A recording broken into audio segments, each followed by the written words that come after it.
BBC Radio Wiltshire. Update. I'm Anna and this is your update from BBC Radio Wiltshire. Swimming pools in Wiltshire and Swindon will reopen after the lockdown. That's from our local councils after concerns from swimming's governing body that some could be forced to close permanently due to the costs of keeping them open during the pandemic. 14-year-old Ben Tait is a member of the Swindon Dolphins Swimming Club. He says his training is suffering because of pools being closed. For some people, it's just going to slow down what they normally do when swimming, because each session you miss, you slow and go behind a lot. BBC Radio Wiltshire. It's a scary thought. Let's not go there, shall we? Your local swimming pool will go there. No petting. Someone's plaster getting stuck to your foot. That chlorine sting in your eyes and something from the vending machine if you'd behaved. What more could you want? Well, those days could soon be a thing of the past, according to Swim England, swimming's national governing body, which says 200 pools didn't reopen after the first lockdown last spring. It's worried more pools could soon go the same way because the cost and responsibility of keeping them going is just too much during this pandemic. Former Olympic swimmer Adrian Turner has been telling me that it could have a devastating impact on a generation of young people. I want them to have that joyful moment on holiday when they go swimming, and they have that sense of freedom and liberation that comes from floating in water. And if you can't do that safely, then that's a big problem. To give you an idea of that problem, last year in 2019, around 150 to 200,000 children in the UK left school unable to swim, and that happens many years in a row. I dread to think what the figures are going to be for 2020, 2021. Their entire year groups are missing out on having been taught to swim. Many of these kids don't ever get any swimming lessons outside of the school world. And so with it being shut, it's a legacy of the opposite type that one would want. And it's going to be a painful year when those children learn to swim. Or in this case, I think will never learn to swim again, because we know that once they go to high school, that moment passes and they don't learn from that. And there's nothing more tragic to me than an adult that hasn't had somebody take them and teach them how to swim. It's tragic. Are you saying then, look, let's get through the next month or what have you, and then make a stand, and once we know the vaccine is, fingers crossed, on top, not, getting rid of all cases, but on top, let's enable people to at least have a chance of opening up, because we can't stay locked up for, well, like you say, financially, some of these places might disappear and then there is nowhere to swim full stop. If pubs and hospitality sector open before leisure centres, that is not going to be a good look for the government. So they have to prioritise getting people fit and healthy. And I'm of so much sympathy for both those sectors. Leisure and hospitality have been butchered across this year, criminally in some senses. The collateral damage from those industries being locked down is going to be for decades, potentially, certainly in the case of a leisure centre closing and never being able to open again.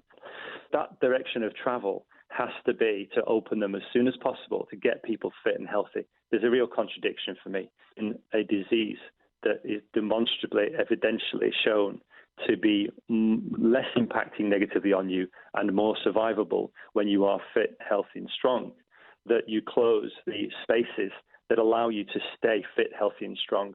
Adrian Turner won silver and bronze medals in the 2002 Commonwealth Games, also reached the semi-final of the Games in Athens in 2004.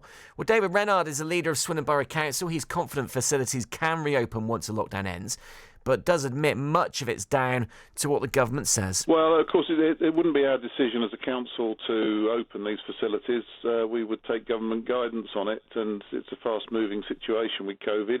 There's some very positive indications that case numbers are coming down, but of course hospitals are still hugely under pressure, and that's the key benchmark as to whether we can, or how quickly we can come out of lockdown again. So I think as soon as we start seeing hospitalisations and death numbers coming down, then we can hope that there might be some easing of the measures. Okay, and just a quickie about the Oasis, talking to swimming pools, its future. Is that any closer to being resolved? It was discussed at a council meeting last night. Yeah, I mean, all councillors clearly are very keen to do whatever we can to assist in getting it open again. There are a particular set of circumstances around the Oasis, not least the financial challenges, because it is a 50-year-old building and it's incredibly expensive to run. But the positive news is that Seven Capital, who have a very long lease on the building and have sublet it to GLL, who operate the facility at the moment, and the council are all very keen to sit around the table and have some discussions to see how we can get the investment it needs to give it a long-term sustainable future. David Renard, leader of Swindon Borough Council. Now, 14-year-old Ben Tait's a swimmer with the Swindon Dolphins team. He wants to be back in the water safely as soon as he can. I understand why they've done it, but for some people it's just going to slow down what they normally do when swimming, because each session you miss, you slow and go behind a lot. Yeah, and does that worry you that you're going to be left behind, or do you think you can make it all up, you know? Well, everyone else is going to be behind because we're all in the same situation, but in terms of where everyone else was the year before, yeah, it kind of does. Listen, what would be your message then if people, you know, who make these decisions were listening in about swimming pools in this country? What do you reckon the way forward is? To find guidelines to get them back open, but make it in a safe, secure environment so that they don't go into lockdown again and shut them. 14-year-old Ben Tait, swimming with the Swindon Dolphins team, well, he was. Jazz Carling's a former Olympic swimmer from Swindon, based in Bradford and Avon for a few years too, and is with us. Morning, Jazz. Good morning. We heard from Ben there. I mean, just how important is that access to facilities when you're growing up? Yeah, it is heartbreaking, and for me, it's been a vital part of my upbringing and childhood. Is being at all the leisure centres, the Oasis, the Link Centre, Milton Road. So it's been a huge part of my life, and not just for the physical reasons and how great it can make you feel in your body, but for the mental side of it as well, being able to escape. And especially now, I speak to a lot of kids and they are finding it hard online learning and adapting to a new lifestyle. And I guess not having the physical aspect of it and actually being able to have things that help them switch off and can escape from quite a lot of the daily stresses that they're going through now. They don't have that. So yeah, it is really tough to see. And yeah, you know, I miss it being a part of my life, and I'm trying to adapt in every way. And we all want what's best for the country and for everyone to get through this. But I think that definitely should be a priority when things start moving again, to get the physical side of it back up and running. Yeah, and that's a good point you make, because there's a tendency, isn't there, to compare everything here. So, you know, we all know that swimming maybe for a limited period not being available isn't as important as other parts of society, but you can't keep racing to the bottom of the discussion. You have to realise, don't you, the effect, the true sheer effect that this will have maybe on, you know, young people and families for a while after it's finished.